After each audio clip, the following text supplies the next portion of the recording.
kama umeenda. Ando agatoje muriaga. Lege. Ladies and gentlemen, over 100 masked police deployed at Jogoo Kimakia intending to arrest Rigathi Gachagua. Looking at this video, it's a clear indication that now this is not just politics, but now this is war.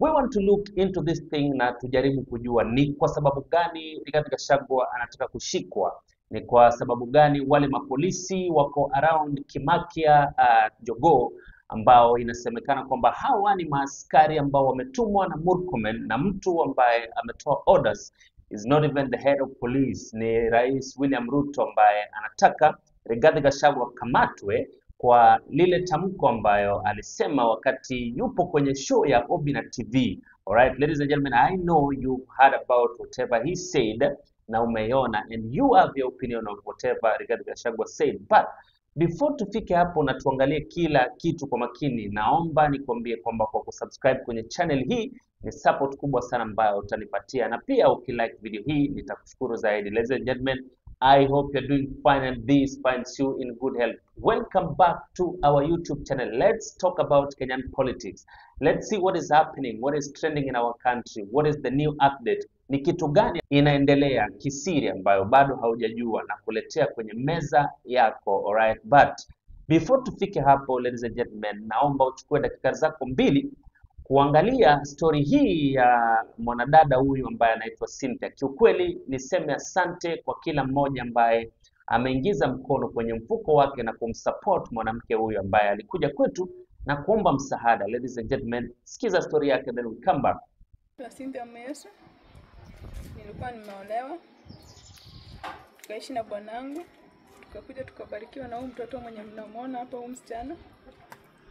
Tukaishi vizuri, tukakuja tukabarikiwa na aka kijana kenye mnaona nimebeba aka. Tukaendelea tu kuishi vizuri na mzee wangu, kafika mahali kazi ikaisha. Mzee kazi kuisha, tukaendelea tu kuishi na hiyo maisha tu, tukaanza tu kuteseka. Nikakuja nikashika mimba ingine. Mzee venye alikuja kujua ikiwa na miezi 3, mzee akanitoroka. Kaenda, nikabaki na watoto wangu wenye mnawaona tu hivi na hii mimba. Siwezi enda kibarua, siwezi fulia mtu, sina kazi, sina pesa, sina chochote. Majirani wananisaidia chakula, mpaka wamefika mahali wamechoka, wakaamua kunichangia pesa. Nikarudi mashinani. Kufika mashinani, sina wazazi huku, sina nyumba, sina pa kukaa. Nikakutana tu na jirani mwema tu, akanipatia kanyumba kenye mnaona hapa tunakaa ndani, lakini bado kananyesha. Hatuna hata mattress tuliuza juu ya landlord kutusumbua na rent. Sasa niko tu hapa naishi kwa hii nyumba, hatuna hata chakula, sina mbele wala nyuma. Watoto wangu wanateseka, huyu haendi shule, huyu mwingine mdogo nafaa kunywa maziwa na hakuna hata maziwa, sina hata hiyo shilingi. Mimi mwenyewe nateseka. Hata mwenye nyumba amesema amenipa wiki 2.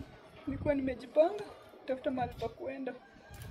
Naomba tu mnisaidie tu, na mtoto aweze kuenda shule. Nisaidie tu.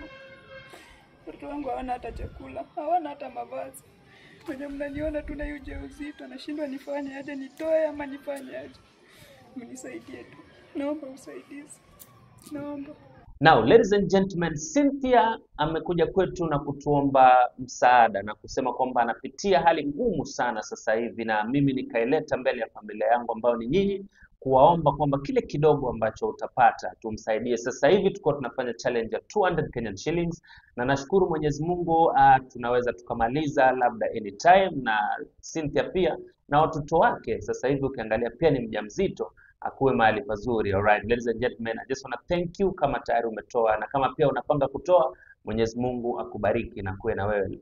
Now, ladies and gentlemen, on the topic of today, Rigathi Gachagua becomes the most politician mwenye anazungumziwa kwenye nchi hii. That is one thing that I want us to agree. Alright, na before nizungumzie hiyo, nimeongea kule nyuma na nikakwambia tukianza mwanzo kwamba mapolisi zaidi ya over 100 polisi ambao wamevaa mask wametumwa kwenda kumwarrest Rigathi Gachagua. Ni kwa sababu gani? Ladies and gentlemen, Rigathi Gachagua alizungumza kwenye show ya Obina na kitu ambacho alisema pale imeonekana imetrigger watu wa UDA na serikali ya William Ruto. First point, I want to be very clear and very honest with you. Mtu akisema kitu then you panic about the statement, it clearly tells that you had intentions of doing whatever this person is talking about. Alafu kile kitu ambacho atakuwa amekisema comes to you as a threat. The moment imekuja kwako as a threat na ushakuwa na uoga tayari, utafanya kila kitu ili aonekane mbele za watu kwamba ni mtu mwongo. Now ladies and gentlemen, nataka umsikize Rigathi Gachagua akisema vizuri sana kwamba the statement that he made the other day, Kenyans, not really Kenyans are in support of Rigathi Gachagua, that is very clear, but serikali kuu and the government of William Ruto wamebadilisha kila statement ambayo Rigathi Gachagua alikuwa amesema, wakaiweka kwa njia yao and the way they want. Now, today Rigathi Gachagua alikuwa kanisani kule Murang'a na akizungumza, hichi ndio kitu ambacho alisema. Finally, mimi nilisema juzi na mimi naona they are trying to change the context of what I said. Mimi sijasema Kenya itakuwa na fujo. Mimi nimesema nikisikiza wa Kenya vile wanasema wewe William Ruto usijaribu kuiba uchaguzi, na nimeuliza IBC, please be patriotic, msiweke hii nchi kwa shida, because history has shown when there is a contested election there can be violence, and it has happened, and we must refer to history. That's why I said we saw what happened in 2007. So please, IBC, make sure you don't create a situation where we can have a recurrence of what happened in 2007. Because if it happens this time the way people are talking, it can be worse. Na mimi, it is my civic duty as a leader to caution the country. Siku tumeleta finance bill 2024, mimi nienda kwa rais nikamwambia, hii finance bill usisukume. Wakenya wataki, watakataa na wataleta shida. Akasukuma, nikaenda kwa cabinet. Na iko kwa minute. Kwa cabinet yote watu 22 na rais, mimi ndio nilipinga. Na nikasema iweke kwa minute. Nikasema hii kitu italeta fujo Kenya.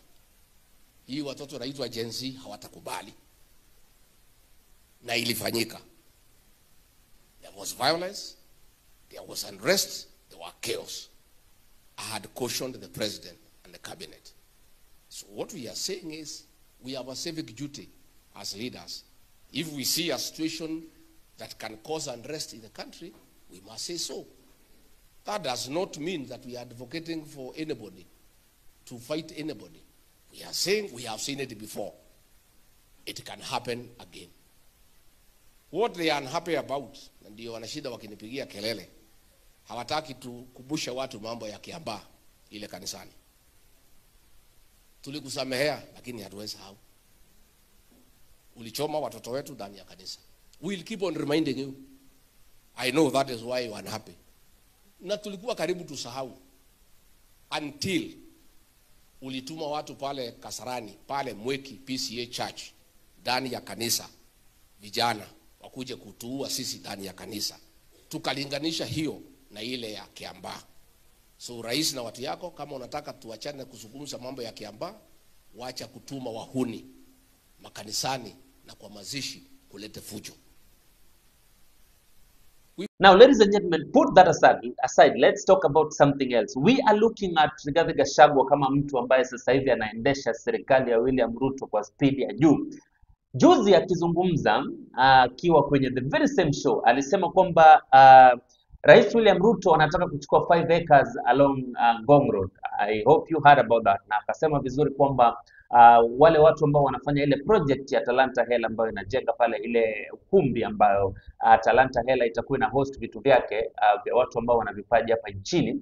Alisema kwamba William Ruto alisema atengenezewe hoteli ambayo hiyo ndio commission anapewa kwa wale watu ambao amewapatia ile same na ile kitu, the corruption that is going within. So alisema kwamba the only thing that Ruto requested for as a commission for the offer that he has given them ni kujengewa hoteli. Na Rigathi Gachagua said very well that watampiga vita na watamwanika kwa kile kitu ambacho anakifanya. Ladies and gentlemen, why am I saying that Rigathi Gachagua amekuwa mtu ambaye anaendesha serikali sasa hivi? Now, the breaking news ni kwamba KFS suspends construction of posh camping facility in Ngong Forest. Now, Rigathi Gachagua talked about this. Alianika na kazungumzia, and the moment he talked about this, ni wazi kwamba wale watu ambao wapo kwenye serikali ya Ruto walienda kwake wakamwambia hapa ni kubaya. Huyu jamaa tayari ashajua kile kitu ambacho unakifanya na ameianika. Ladies and gentlemen, let me say something.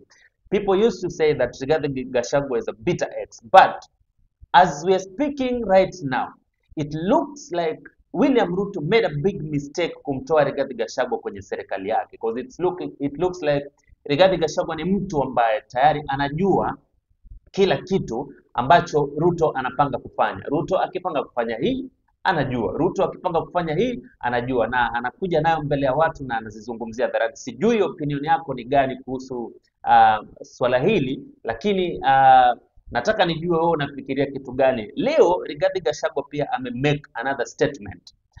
Alright, Rigathi make another statement akisema kwamba William Ruto is threatening Natembeya.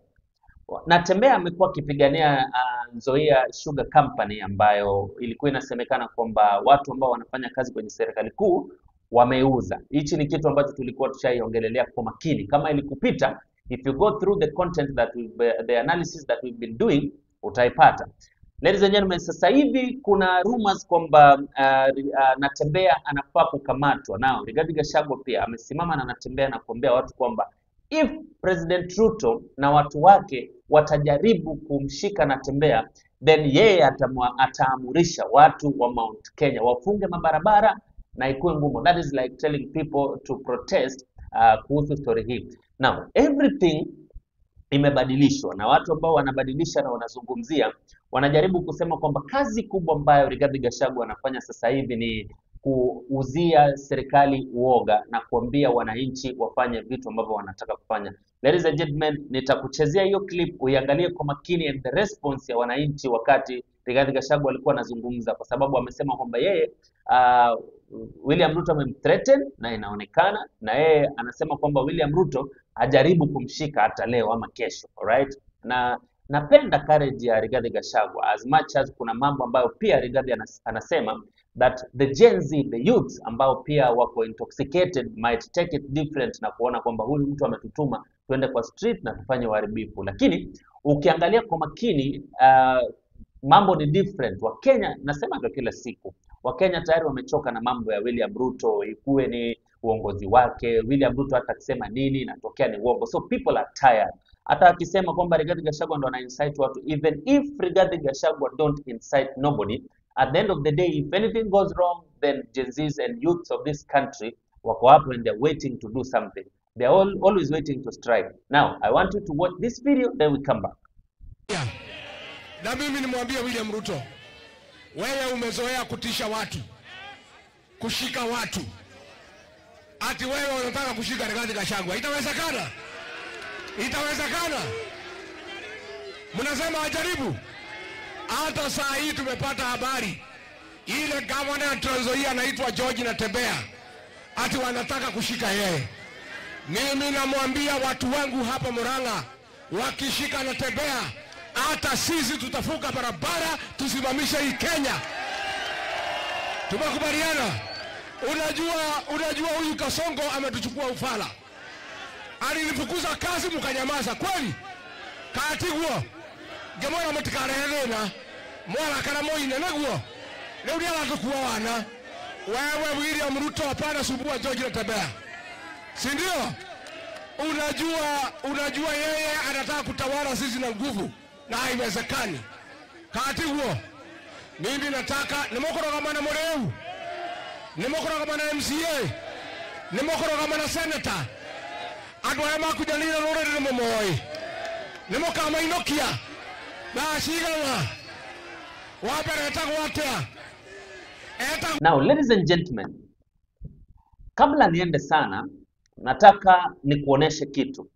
na I think utakuwa makini sana na mimi nikikuonesha kitu hii.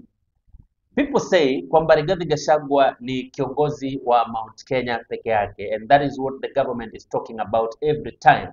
And the government is stating very clear that kama wewe unataka kuwa kiongozi wa nchi hii, then that means lazima pia utembee Kenya mzima. Nimeangalia reception ya Rigathi Gachagua leo na imenishtua sana mpaka nikajiuliza who is Rigathi Gachagua?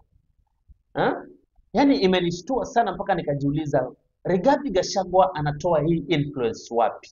Alright? Sijui kama we are on the same page. Kwa sababu nikiangalia kwa makini what is going on, Rigathi Gachagua hata wakati huu ambapo tunazungumza kwamba ni mtu ambaye anafaa kushikwa. By the way, wale mapolisi ni wengi sana ambao wakimwambush ama wakistorm, they raid his place ama mahali inasemekana kwamba atapita, huenda kwa vibaya sana. Huenda kunaweza kuwa na vita kubwa sana kwa sababu Rigathi Gachagua pia kuna security wake, na the other day tuliona the shots were fired na vitu kama hivyo, na pia I'm pretty sure security wake ni watu ambao wako armed. Alright, so anything that happens lazima itakuwa na umwagikaji wa damu, and we are praying for this country kitu kama hicho isifanyike. But already ukiangalia watu kama Murkomen kwa kitu ambacho tayari umefanya, mapolisi tayari wako pale sehemu ile, na kitu ambacho kinaweza kikafanyika huko hatuwezi tukajua. Labda tutampata Rigathi Gachagua, we don't know, but this one is going to be something different. It's not going to be whatever we expect. Itakuwa kitu ambacho tunaiona vile tunaiangalia. Let's leave all of that. Ladies and gentlemen, there is someone, a political activist ambaye anaitwa Francis Njuguna, amefanya post. Alright, and in this post kuna kitu ambacho ameandika. Amesema if Gachagua was in one of the East Africa countries or other countries in Africa or even developed nations, he would have been locked in jail. Here in Kenya is where we tolerate someone like Gachagua to continue to incite tribal animosity and abuse the president at will. Now, I don't have a problem with this statement at all, because kila mtu akona freedom ya kuandika kile kitu ambacho anakifikiria. But now the comment on this post is telling me something different about the whole situation, the whole Ruto's government, the whole Ruto's movement, the choirs and stuff. It tells me something different. Comments ambazo ziko hapa zinasema kwamba whatever Rigathi Gachagua said, Rigathi Gachagua spoke for the people of Kenya. He is speaking for the people of Kenya. He is not speaking for himself. Alright? And the comments zinasemekana kwamba if Rais William Ruto will try to arrest Gachagua, then trust you me, people are saying, not me, ni watu wanasema kwenye comment ya hii post ambayo ilifanywa na huyu activist Francis Njuguna. Watu wanasema kwamba kama Rais William Ruto atajaribu kumshika Gachagua, then it must be rest assured that he is in trouble and the country will burn down. Now, it takes me back to my question, ladies and gentlemen, whatever I asked, who is Rigathi Gachagua? Maybe it's because just people are just tired of William Ruto, and now whoever comes to defend them, that is the person they will defend.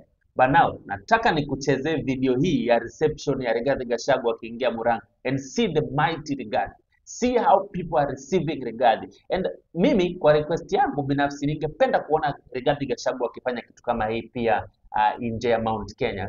Natamani sana kuona. Sijui unaonaje Rigathi leo akitoka hapa astorm mahali kama Kisii, astorm mahali kama Machakos Town, aingie mahali kama Kisumu, aende sehemu kama Narok kule, aingie mahali kama Kericho. Sijui kama unaona kitu ambacho naona. Rigathi Gachagua aingie mahali kama Mombasa, afanye rally yake sehemu kama Mombasa Town. I don't know. What is your opinion? What do you think will be the reception? But before we get there, now watch this video, then we come back.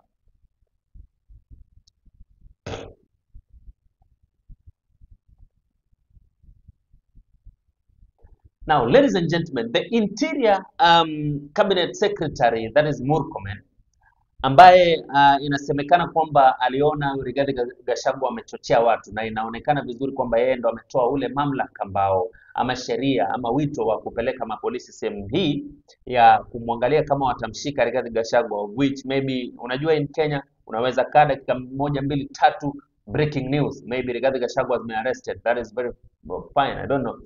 But Murkomen pia kwa statement ambayo ametoa, ambayo alizungumzia na kusema kwamba that is incitement, kwa kusema kwamba post election ya 2027 inaweza rudi na labda 2027 itakuwa kubwa zaidi ya vile ilikuwa. That is very fine. Lakini Murkomen alipozungumza kwa kusema kitu kama hii, trust to me, yeye pia Wakenya walikimbizana naye. It wasn't easy on him. But now, what do you think? Unajua mimi napenda sana kila siku tukifanya hizi analysis ama tukizungumzia kitu ambacho kinaendelea, nakupa nafasi mkubwa sana na wewe pia uniambie what you think about whatever is going on in this country.